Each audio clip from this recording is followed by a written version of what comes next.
حبيبنا طبيبنا وطبيب روحنا محمد الذي أرسله بالحق بشيرا ونذيرا وداعيا إلى الله بإذنه وسراجا وقمرا منيرا. فقد قال الله تعالى في كلامه المجيد وفي فرقانه الحميد. সবাই আওয়াজ করে বলুন আউযু বিল্লাহি মিনাশ শাইতানির রাজীম। বিসমিল্লাহির রাহমানির রাহিম।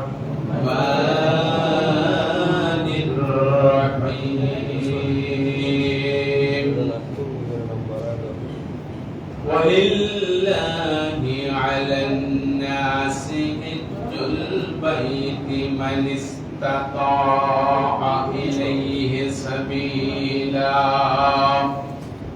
صدقت يا رب العالمين. وقال النبي صلى الله عليه وسلم بني الإسلام على 5: شهادة أن لا إله إلا الله وأن محمدا رسول الله وإقام الصلاة وإيتاء الزكاة والحج وصوم رمضان أو كما قال عليه الصلاة والسلام. معزز محترم বজায় যাও সম্মানিত উপস্থিতি, সকলের প্রতি আমার আবারও সশ্রদ্ধ সালাম। আসসালামু আলাইকুম ওয়া রাহমাতুল্লাহি তাআলা ওয়া বারাকাতুহু। সর্বপ্রথম সেই বিশ্বনিয়ত আল্লাহ সুবহানাহু ওয়া তাআলার শুকরগুজার করছি যে মহান আল্লাহ রাব্বুল আলামিন আমাদেরকে ঈদুল আযহা পালন করা পরে যে জুমা, সেই জুমা যে মহান মাহবুব পরওয়ারদিগারে আলম উপস্থিত হওয়ার তৌফিক দান করেছে, আমরা সকলে সেই মহান মাহবুবের দরবারে লাখ কোটি শুকর সুজুদ জ্ঞাপন করছি। সকলে জোরে সরে বলছি আলহামদুলিল্লাহ। আরেকটুখানি আওয়াজ দিয়ে বলুন আলহামদুলিল্লাহ। পাশাপাশি বিশ্ব মানবতার মুক্তির দিশারি, মুক্তির দূত মুহাম্মদ আরবি মামিনার নয়নের মণি হাবিবুনা তবিবুনা সানাতুনা তবিবু কুলুবিনা তবিবু আরওয়াহিনা মুহাম্মদ রাসূলুল্লাহ সাল্লাল্লাহু আলাইহি ওয়াসাল্লাম। সম্মানিত উপস্থিতি, আমি আপনাদের সম্মুখে মহাগ্রন্থ কোরআনুল কারীমের সূরা আল ইমরানের ৯৭ নম্বর আয়াতের আংশিক তেলাওয়াত করেছি এবং হুজুর সাল্লাল্লাহু আলাইহি ওয়াসাল্লামের অসংখ্য হাদিসের মাঝ থেকে একখানা হাদিস নববী তেলাওয়াত করেছি। এর সহজ অর্থ করি, আলোচনা শুরু করব ইনশাআল্লাহ। আপনাদের সবাইকে নিয়ে আরেকবার তাওসতাসমে তেলাওয়াত করতে চাই, কষ্ট হবে? তেলাওয়াত করুন। আউযু বিল্লাহি মিনাশ শাইতানির রাজীম। বিসমিল্লাহির রাহমানির রাহিম। বিতাড়িত মরদুদ শয়তানের ওয়াসওয়াসা থেকে আল্লাহ তাআলার নিকট পানাহ চাই। পরম করুণাময় আল্লাহ তাআলার নামে শুরু করছি। আল্লাহ বলেন ওয়ালিল্লাহি আলান নাসি হিজ্জুল বাইত মান ইসতাতাআ ইলাইহি সাবিলা। আল্লাহু আকবার।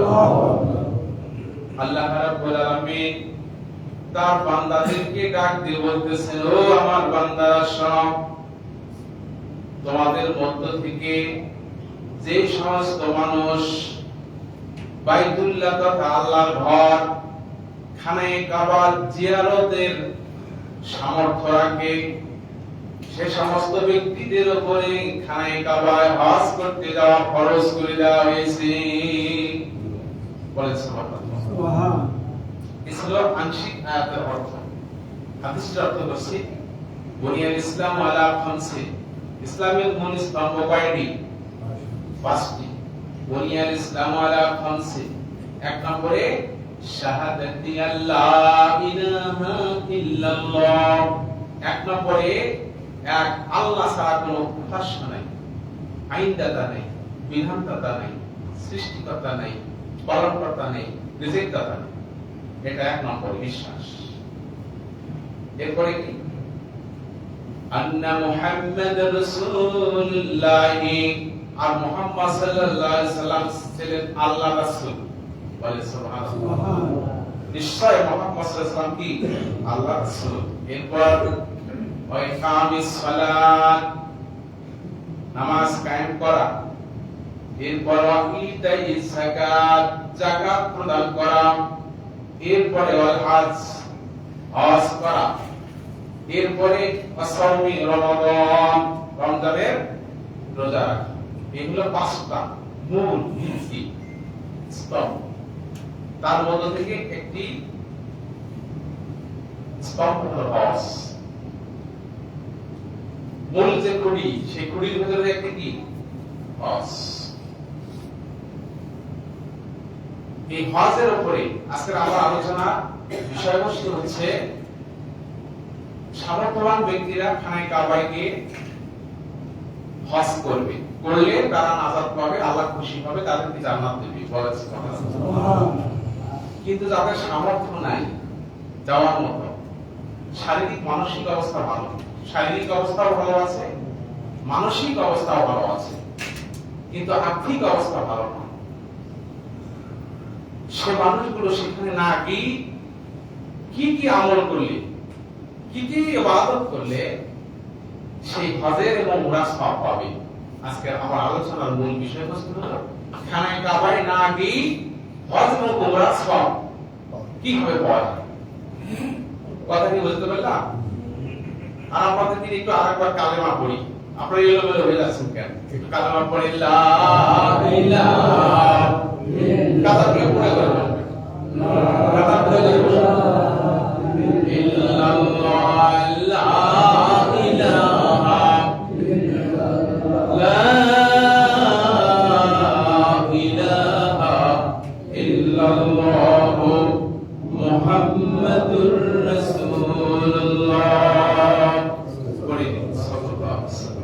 আমরা এতদিন ওয়াজ শুনছি, কি ওয়াজ? যে হজে গেলে অনেক মর্যাদা, আল্লাহ গুনাহ মাফ করে দেয়, জান্নাতে দেবে। কিন্তু গরিব মানুষ যারা, তাদেরকে আল্লাহ এই হজের সওয়াবটা কিভাবে দেবে? দেবে না? এগুলো ওয়াজ তো আপনাদের জানা আছে, শুধু স্মরণ করে দিচ্ছি। তাহলে আমরা সবাই নামাজ পড়ি, ধনী গরিব সবাই পড়ি না? পড়ি। গরিব মানুষও নামাজ পড়ে, ধনী মানুষও নামাজ পড়ে, এখানে কোনো কমতি নেই, আছে নাকি? ধনী মানুষও দান করে, গরিব মানুষও দান করে, কমতি আছে কি? একটু টাকা পয়সা কম বেশি, আর ধনী মানুষ বেশি দেয়, গরিব মানুষ কম। আবার নবীজি বলেছেন যে ইখলাসের সাথে যদি অল্প দেন, বেশি দেওয়ার সাথে বেশি সওয়াব। কি কথা ঠিক কি না? আমরা সবাই রোজা রাখি, ধনী মানুষও রাখে, গরিব মানুষও রাখে। কালেমাতে আমরা বিশ্বাসী, সবাই বিশ্বাসী না? এক আল্লাহ কয়জন? এক আল্লাহতে আমরা সবাই বিশ্বাসী। আল্লাহর ওয়াহদানিয়তে আমরা সবাই বিশ্বাসী, আল্লাহর উলুহিয়তে আমরা সবাই বিশ্বাসী। এটা আমরা সবাই বিশ্বাস করি। এখানে ধনী গরিব সবাই। রমজান মাসের রোজাগুলো আমরা সবাই করি না? করি। দান দক্ষিণাও সবাই করি, কিন্তু ধনী মানুষ একটু আগে আছে হজ ডে, হজের সওয়াবটা তাদের একটু বেশি। কিন্তু মহান রব পরওয়ারদিগার আলম, যিনি রহমান, যিনি রহিম, তার কাছে ন্যায় পূর্ণ ইনসাফ আছে। মহান মাবুদ এমন ভাবে ইনসাফ করে দিয়েছেন, এমন ভাবে বন্টন করে দিয়েছেন যে ধনী মানুষ ওই জায়গায় গিয়ে হজ না করলে সে যত ইবাদতই করুক, সে কোন ধর্ম থেকে মারা গেল নবীজি বলছেন আমি জানি না, আল্লাহ তার জিম্মাদারি না। কি কথা ঠিক কিনা? ধনী মানুষ ওই জায়গায় যাওয়াই লাগবে যার সামর্থ্য আছে। সামর্থ্যটা কতটুকু? সামর্থ্য কি মাঠ ভরা জমি, ব্যাংক ভরা টাকা? না, সামর্থ্য হলো জিলকত, শাওয়াল, জিলকত, জিলহজ, এই 3 মাসে পরিবারের ব্যয় ভার নির্বাহ করা এবং এই 3 মাসের ভিতরে সেখানে যাওয়া আসা খরচ কমপ্লিট করে এসে আবার ঋণগ্রস্ত না থাকা, পরিবার যেন সচ্ছল থাকে, এমন ব্যক্তির উপর হজ করা যেমন একবার খরচ। কি কথা কি বুঝতে পারলাম? সামান্য উপস্থিতি। এখন আসুন, সবকিছু ঠিক, শুধু আমরা অনেকেই মনে করি যারা জ্ঞান অর্জনে একটু কমতি, তারা মনে করে যে আমরা একটু পিছিয়ে আছি, আমরা হয়তো সব পাচ্ছি না। কিন্তু আল্লাহ রহমান রহিম কি দয়ালু, খুব ভালো করে বলছেন, শুধু আমল করবে। আর যারা হজে গিয়ে হজ কবুল হবে এমন ব্যক্তিদের অনেক কাজ করতে হয়। হজে অনেক কাজ, যারা হাজিউল হারামাইন এখানে উপস্থিত আছে, হজে অনেক কাজ। হজের বিভিন্ন জায়গায় গিয়ে অনেক দোয়া করতে হয়, অনেক পথ হাঁটতে হয়। কি ভুল বলতেছি নাকি? সামান্য তাদের ব্যাপারে হাদিসে আসছে যে হজ করেছে বটে কিন্তু নিয়তে গড়বে। নিয়ত কি? নিয়ত যে মানুষ যেন আমাকে সম্মান করে, আমি হজ করতে পারলে মানুষ আমাকে সম্মান করবে, শ্রদ্ধা করবে। এই যদি হয় ইন্টারনাল অবস্থা, অন্তরের অবস্থা যদি এই হয়, তাহলে আপনাকে সম্মান করবে কি? আপনি হজ করে আসছেন, আপনাকে মানুষ সম্মান করবে, আপনাকে সেলিউট করবে, সালাম করবে, কোনো সমস্যা নাই। কিন্তু আল্লাহর কাছে আমরা কিছু নেই। কেন নেই? আল্লাহ কোরআনে বলছেন, ইন্নাস সালাতি ওয়া নুসুকি ওয়া মাহইয়ায়া ওয়া মামাতি লিল্লাহি রাব্বিল আলামিন। আল্লাহু আকবার। এই আয়াতের অর্থ হলো নিয়তকে খাঁটি করতে হবে। কি কথা ঠিক কিনা? আমার জান, আমার মান, আমার কুরবান, আমার জীবন, আমার মরণ সবকিছু মহান পরওয়ারদিগার আলমের সন্তুষ্টির জন্য। বলেন সুবহানাল্লাহ। হাদিসে আসছে ইন্নামাল আমালু বিন্নিয়াত, নিয়তের উপরই সব কাজ নির্ভর করে। কথা ঠিক কিনা? নিয়ত যদি আপনার এই হয় যে মানুষ আমাকে সম্মান করবে, আপনাকে মানুষ সম্মান করবে, কিন্তু আল্লাহর কাছে আপনার কিছু নাই। দেখেন একজন হাজী, অনেক অর্থের মালিক, তারা হজ করতে যাচ্ছে, কত শর্ত আল্লাহ সেট করে দিয়েছেন এই হজকে কবুল করার জন্য। তার মধ্যে প্রথম কি শর্ত? নিয়তের বিশুদ্ধতা করতে হবে। বিশুদ্ধ চিত্তে এক আল্লাহর সন্তুষ্টির জন্য হজ করতে হবে। কি কথা ঠিক কিনা? এরপরে শর্ত হলো আপনি অর্থের মালিক, অর্থ নিয়ে টাকা পয়সা আছে, হজ করতে যাচ্ছেন, কিন্তু দেখা গেল আপনার সম্পদের মধ্যে বৈধতার অভাব। কি বলে আল্লাহ কোরআনে? কি বলছে? ইয়া আইয়ুহাল্লাযিনা আমানু কুলু হালালান তাইয়্যিবা ওয়া আমিলুস সালিহাত। আল্লাহ বলছেন, হে ঈমানদারগণ, তোমরা হালাল এবং পবিত্র জিনিস খাও। বলে সুবহানাল্লাহ। এরপরে বলছেন ওয়া আমিলুস সালিহাত, এরপরে বলছেন নেক আমল করো। প্রথমেই বলে নাই আল্লাহ নেক আমল করো, এই কথা কিন্তু আল্লাহ বলেন। বলছে কি? আল্লাহ কি বলছেন? প্রথমে হালাল বৈধ খাবারের কথা বলছেন। বৈধ খাবার, বৈধ ব্যবস্থা, যেমন ব্যবস্থা যদি বৈধ না হয়, আপনার হজ কেন, কোন ইবাদতই আল্লাহর কাছে কবুল হবে না। কি কথা ঠিক কিনা? হজ তো হবে না, পাশাপাশি কোন ইবাদতই কবুল হবে না হারাম থেকে। হারামের সাথে যদি আপনার জীবনের সম্পর্ক হয়, আপনি কপালে যতই দাগ ফেলান, কাজ কিন্তু হবে না। কাজ হবে কি বলেন? কাজ হবে না। এই জন্য সম্পদের বৈধতার জন্য দেখেন কি শর্ত দিয়েছেন, হাজিউল হারামাইনের উপরে কি শর্তটা চাপাইছেন আমাদের সকলের জন্য, কিন্তু হাজিদের ব্যাপারে আল্লাহ পাক জোর তাকিদ করেছেন। কি শর্ত? এই সম্পদের বৈধতা আনতে গেলে কি করা লাগবে?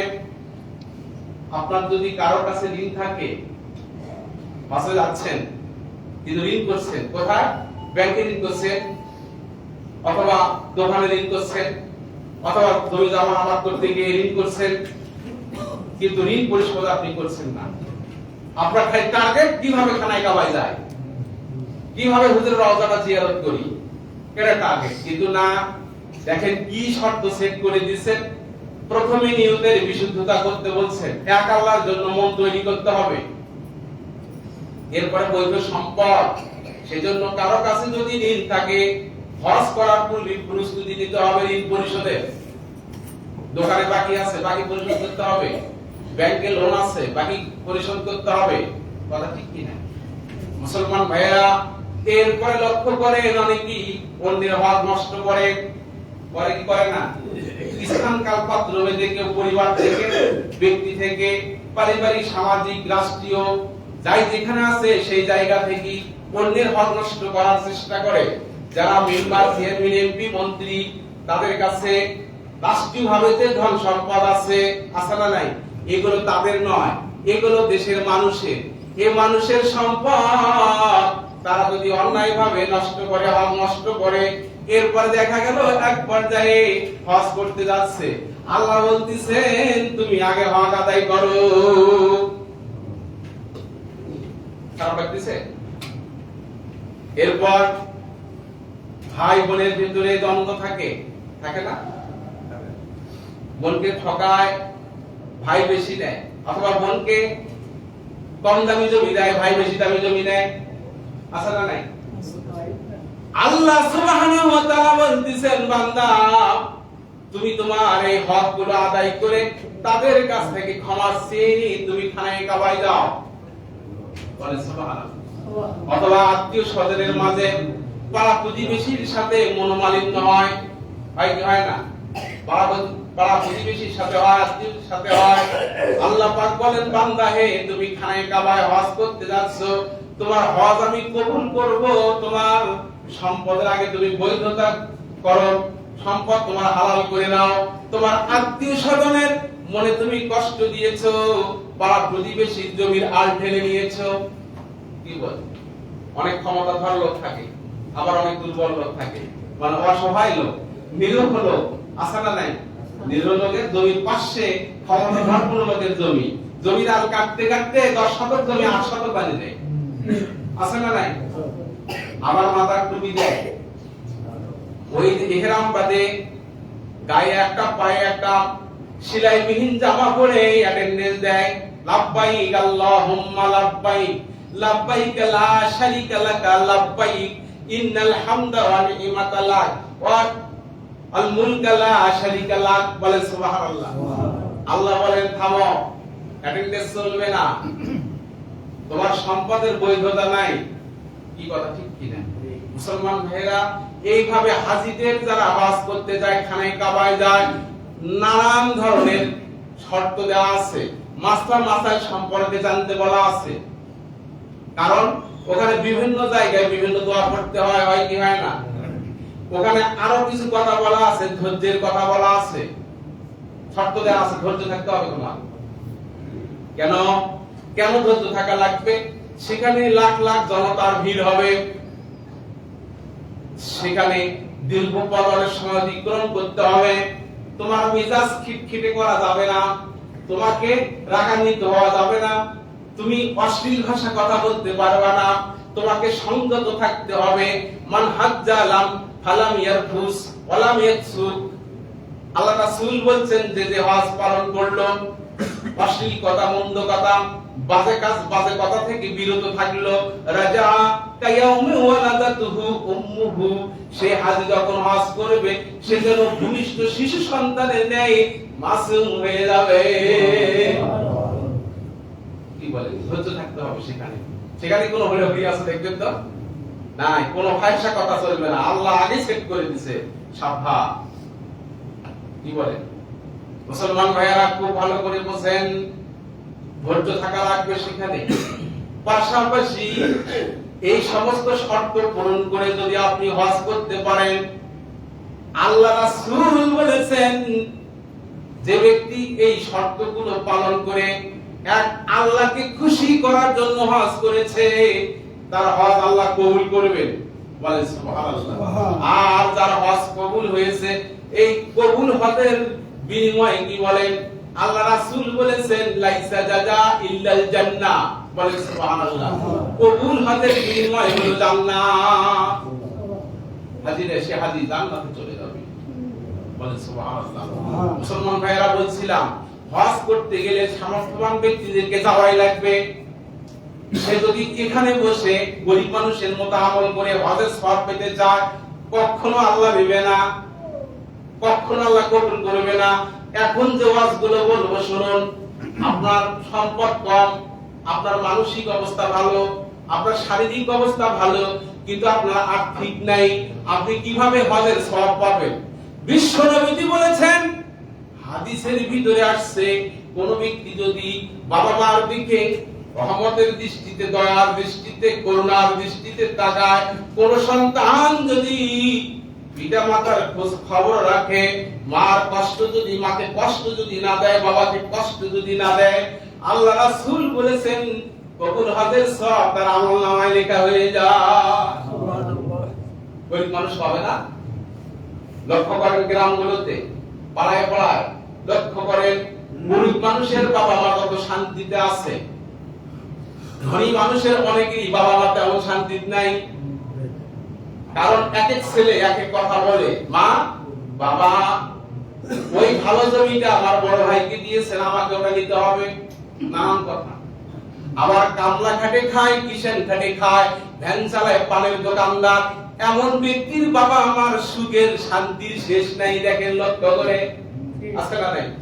এই পিতা মাতার দিকে যে করুণার দৃষ্টিতে তাকাবে, পিতা মাতার যারা খোঁজ খবর রাখবে, দয়া মায়া করবে, কষ্ট দেবে না মনে, আল্লাহ নবী বলেছেন কবুল হজের সওয়াব তার আমলনামায় লেখা হয়, বলেন সুবহানাল্লাহ। এক সাহাবী উঠে বলতেছেন, ইয়া রাসূলুল্লাহ, আমি যদি অনেকবার তাকাই, আমার নবী বলেন তুমি যদি 100 বার তাকাও, 100টা কবুল হজের সওয়াব তোমার আমলনামায় দেয়া হবে। মুসলমান ভাইয়েরা, শুধু তাই নয়, এই যে 5 ওয়াক্ত নামাজ আমরা জামাতে পড়ি না? 5 ওয়াক্ত নামাজ যারা জামাতে পড়ি, ফজরের নামাজ জামাতে পড়ি, ফজরের নামাজ পড়ার পরে অনেক আল্লাহর বান্দা, মুত্তাকি বান্দারা মসজিদে বসে থাকে, আছে না নাই? সূর্য ওঠার পরে 2 রাকাত আবার নামাজ পড়ে, আছে না নাই? আল্লাহর নবী বলেছেন, আমার যে সমস্ত উম্মতরা 5 ওয়াক্ত নামাজ জামাতের সাথে আদায় করতে পারবে, নবীজি বলছেন যে একটা হজ, অনেক অর্থ খরচ করে হজ করে, অনেক শর্ত পূরণ করে হজ করে, সেই ব্যক্তির কবুল হজের সওয়াব আল্লাহ বান্দার আমলনামায় দান করবে। 5 ওয়াক্ত নামাজ আমাকে পড়তে হবে, কবুল হজের সওয়াব আপনি আমলনামায় পাবেন। যেখানে লাখ লাখ টাকা খরচ হচ্ছে, কত কষ্ট করতে হচ্ছে, কত পরিশ্রম করতে হচ্ছে, কত শর্ত পূরণ করা লাগতেছে, কি কথা ঠিক কিনা? এই 5 ওয়াক্ত নামাজের জামাতে মুসলমানের মুখে মুখে খুব মুসলমানি, কি কথা ঠিক কিনা? এই যে কুরবানির ঈদ চলে গেল, এবারে কুরবানির সংখ্যা কম না বেশি? হুজুরেরা কুরবানি করে শেষ করতে পারে না, কি বলেন? এত কুরবানি। আর এক সময় আমি দেখেছি আমার এই বয়সে কুরবানি হাতে গোনা কয়েকটা আমি করেছি এই চট্টগ্রাম এলাকায়। আমার এলাকায়, আমার গ্রামেও এখন অনেক কুরবানি, আলহামদুলিল্লাহ, আলহামদুলিল্লাহ, কি কথা ঠিক কিনা? কিন্তু প্রশ্ন হলো, কুরবানি করা দুটা মত, একটা হলো সুন্নতে মুআক্কাদা, আর একটা হলো ওয়াজিব। সুন্নতে মুআক্কাদা যদি কেউ তরক করে গুনাহ হবে না, কি বলে? আর ওয়াজিব তরক করলে কবিরা গুনাহ হবে, কিন্তু মুসলমান থেকে খারিজ হবে না, কি বলে? কুরবানি করা ওয়াজিব অথবা সুন্নত, যদি কেউ না করে কবিরা গুনাহ হবে, কিন্তু মুসলমান থেকে কি হাদিস নয়। কিন্তু কোন ব্যক্তি যদি 5 ওয়াক্ত নামাজ আদায় না করে, হালাল না খায়, ফরজিয়াত ইবাদতগুলো যদি পালন না করে, জীবনের সাথে যদি সেট না করে, আল্লাহর নবী বলেছেন সে মুসলমান থাকতে পারে না। কি বলে? ওইদিকে খুঁজি নেই, ওইদিকে কোনো লক্ষ্যই নেই, কুরবানি ঘুরে ওঠি, ঠিক আছে করেন, সমস্যা নেই, খরচ করেন। তো কুরবানি কবুল হওয়ার শর্তের মধ্যে প্রথমটা কি? মুসলমান হওয়া। আপনি তো মুসলমানই নাই, আপনার টাকা আছে পকেটে, কুরবানি করতেছে আর গোশত করতেছে, কি বলেন? ইসলাম মুসলমান বুঝতে হবে। যাও, আমি সেই দিকে যাচ্ছি। আরেকটা বলি শুনুন, আসলে আমি যেগুলো এক করে আসি সবাই বলে না, কি বলেন? আমি কত কাটছাট করে কথাগুলো বের করতেছি, কত কাটছাট করতেছি, শুনুন, 5 ওয়াক্ত নামাজ আমাকে পড়বেন তো ইনশাআল্লাহ সবাই, আমাকে বলি নাকি পড়বেন সবাই ইনশাআল্লাহ, কবুল হবে সব আল্লাহ নামাজ দিবে, বলেন সুবহানাল্লাহ। নামাজের পরে শর্ট করে উঠে যাবেন না, একটু সময় নিয়ে আসবেন, আসার পরে নামাজ শেষ, আল্লাহু আকবার 34 বার, কয়বার? সুবহানাল্লাহ কতবার? 33 বার, আলহামদুলিল্লাহ 33 বার, লা ইলাহা ইল্লাল্লাহ ওয়াহদাহু লা শারীকা লা লাহুল মুলকু ওয়া লাহুল হামদ ওয়া হুয়া আলা কুল্লি শাইইন কাদির একবার পাঠ করবেন। বিশ্ব নবীজি বলেন আল্লাহ পাক তার আমলনামায় কবুল হজের সওয়াব লিখে দিবে। মুসলমান ভাইরা, আরেকটা জিনিস লক্ষ্য করেন, আপনারা এভাবে আমরা যে আমলগুলো করি স্বাভাবিকভাবে, এই যে তাকবীরে তাশরিক পাঠ করতেছি, করি না? বলেন আল্লাহু আকবার, আল্লাহু আকবার, লা ইলাহা ইল্লাল্লাহ, আল্লাহু আকবার, আল্লাহু আকবার, লিল্লাহিল হামদ। কোন দিন থেকে শুরু হয়েছে? 9 তারিখের ফজর থেকে 13 তারিখের আসর পর্যন্ত। কারা করে এটা? হাজিউল হারামাইন ওই জায়গায় করতেছেন, বলেন সুবহানাল্লাহ। আল্লাহর নবী বলেছেন तमाम পৃথিবীতে মুত্তাকি ব্যক্তি যদি জিলহজ মাসের 9 তারিখ ফজর থেকে নিয়ে 13 তারিখ আসর পর্যন্ত এই তাকবীরে তাশরিক পাঠ করতে পারে, উচ্চ স্বরে একবার আর একাধিকবার নীরবে হইলেও হতে পারে, মুস্তাহাব হবে। এই তাকবীরে তাশরিক যদি পাঠ করে হজ এবং উমরা পালন করলে যে সওয়াব আল্লাহ পাক তার আমলনামায় লিখে দিবে। এগুলোর পিছনে গুরুত্ব আছে, আছে না নেই? এরপর শুনুন, আপনারা লক্ষ লক্ষ টাকা দান করেন, করেন না?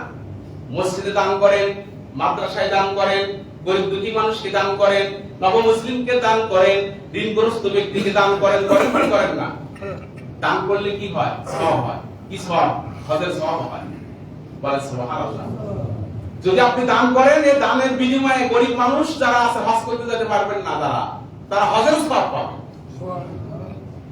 ধনী মানুষের জন্য কিন্তু এই কথাটা নয়, যাওয়াই লাগবে ওখানে যাওয়াই লাগবে, আল্লাহ সন্তুষ্টি চিত্তে আপনাকে ওই বাইতুল্লাহ জিয়ারত করাই লাগবে। ধনী মানুষ যারা, কি কথা কি বুঝতে পারতেছি? মুসলমান ভাইয়েরা খুব ভালো করে বলছেন, দান করলে কবুল হজের সওয়াব পাওয়া যায়। তার একটা আপনাদেরকে আমি ছোট্ট একটা ঘটনা শোনাবো, শুনবেন? ছোট্ট একটা ঘটনা। দামেস্কের এক ব্যক্তি, তার নাম আলী ইবনে ওয়াফিক। এই ব্যক্তি 30 বছর ধরে সংসার চালিয়ে অর্থ কামাই করেছে, করার পরে হজে যাবেন। হজে যাওয়ার পূর্ব মুহূর্তে তার বিবি বলতেছেন, আমাকে একটু গোশত খাওয়ার ইচ্ছা করে, আমি একটু গোশত খেতে চাই, মাংস খেতে চাই। আলী ইবনে ওয়াফিক উনি বলতেছেন যে আমার বিবি গোশতের কথা বলছেন, আমি যদি বাজার থেকে গোশত কিনতে যাই তাহলে আমার হজের টাকা কমে যাচ্ছে, আমি হজে যেতে পারছিলাম। তখন তিনি চিন্তা করতেছেন আমি কি করি। ওনার নাকে আল্লাহর কুদরতি খেলা তো কি বলেন, ওনার নাকে একটা ঘ্রাণ আসছে গোশত রান্নার। পাশের বাড়িতে গিয়ে উনি বলছেন যে আপনারা গোশত রান্না করতেছেন, আমার বিবি একটু গোশত খেতে চায়, আপনারা কি দিবেন? তখন সে ব্যক্তি বলছেন যে হে আল্লাহর বান্দা, শুনুন, যে গোশত রান্না হচ্ছে এই গোশত আমাদের জন্য হালাল আর আপনার জন্য হারাম। কি বলে? আশ্চর্য বিষয়। উনি আশ্চর্য হয়েছেন, কি বলে ওদের জন্য হালাল আর আমার জন্য হারাম? কারণটা কি? আমি তো মানুষ, তারাও মানুষ, আমারই প্রতিবেশী। উনি জিজ্ঞেস করেছেন কারণ কি, কি ঘটনা? তখন আলী ইবনে ওয়াফিক বলছেন 7 দিন থেকে আমরা অনাহারে আছি। কয়দিন? খুব ভালো করে বলছেন, দান করলে যে কবুল হবে সওয়াব হয়, এই কথা বলেছি। কথা বুঝছেন? 7 দিন থেকে অনাহারে আছি, ছেলে মেয়েদের চিল্লাচিল্লি, খুব কান্নাকাটি করে। কি খাওয়াই? নদীর কূলে গেলাম, নদীতে কিনারায় গেলাম, একটা গাধা ভেসে যাচ্ছে, মারা গাধা। আল্লাহু আকবার। গাধাটা আটকে দিলাম, সেখান থেকে কিছু গোশত নিলাম, নিয়ে সেই গোশত রান্না করতেছি, ছেলে মেয়েরা সহ খাবো। ওই ব্যক্তি আলী ইবনে ওয়াফিক উনি চোখের পানি ছেড়ে দিয়ে উনি চিন্তা করতেছেন আমি কি করেছি, আমার প্রতিবেশীর এই অবস্থা, আমি খোঁজ নেই আর আমি হজে যাওয়ার জন্য প্রস্তুতি নিয়েছি। আলী ইবনে মুআফিক বলেন যে আমি হজে যাব না, এই হজের প্রস্তুতির জন্য, হজে যাওয়ার জন্য যে টাকাটুকু আমি রেডি করেছি সবটুকু টাকা তোমাদেরকে আমি দিয়ে দিলাম। আপনাদের জীবনের সাথে কথাগুলো মিলাতে হবে। অনেক লোক আছে উমরা করতেছেন, করেন, সব আছে, ঠিক আছে না, সব আছে, কিন্তু এমন অবস্থা করেন না। এক লোক আমাকে একদিন বলতেছে যে হুজুর আমি উমরাতে যেতে চাই। আমি আশ্চর্য হলাম, লোকটা হ্যান্ড টু মাউথ, কথা বুঝতেছে, দিনে আনে দিনে খায়। আমি জিজ্ঞেস করলাম তো আপনি কোথায় পাচ্ছেন টাকা? কয়েকটা হাড়িয়া গরু পাচ্ছিলেন, এটা বিক্রি করে যাচ্ছে। তো আমরা ছেলে মেয়ে কয়জন? যে ছেলে দুটো, মেয়ে একটা। তো তারা কি করে, যে কামড়াকাটি খায়, কিষান কাটি খায়, মেয়েকে বিবাহ দিতে পারতেছি না, এই ধরনের কথা বলবো। আমি বললাম যে আপনাকে এই উৎসাহিত কে করেছে? আমি আপনাকে বলতেছি আমরা কিন্তু বাধা দিচ্ছি, আপনি জান না, এই টাকাটা আপনার ছেলে মেয়েদের মাঝে দেন, সুখে শান্তিতে ওরা সংসারটা চালান। কি ভুল বলছি? মুসলমান ভাইয়েরা, আবেগে জোশে উঠে সবকিছু করবেন না। কি বলেন, গরিব মানুষকে ওই জায়গায় আল্লাহ যাইতে বাধ্য করে নাই, বুঝছে নাকি? করে নাই। এরপরে শুনুন, আলী ইবনে মুআফিক চোখের পানি ছেড়ে দিয়ে কেঁদে কেঁদে টাকাটুকু তাদেরকে দান করে দিয়েছেন। ওই বছর আরব ভূখণ্ডে ওই যুগের সবচাইতে মাহের আলেম, সবচাইতে জানতা আলেম, অর্থাৎ আপনারা বুঝবেন বড় আলেম, কি বলেন, বড় আলেম, তার নাম আব্দুল্লাহ ইবনে মুবারক রাহিমাহুল্লাহ। নাম কি?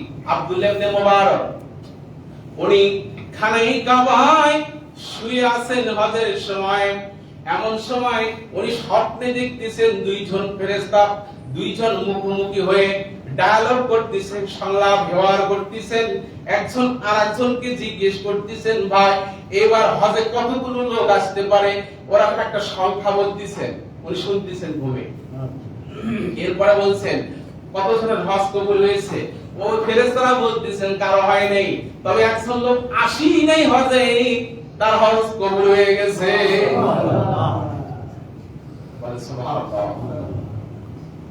আব্দুল্লাহ ইবনে মুবারক, উনি পরিচয় পেয়েছেন সেই লোকটা দামেস্কের, নাম আলী ইবনে মুআফিক।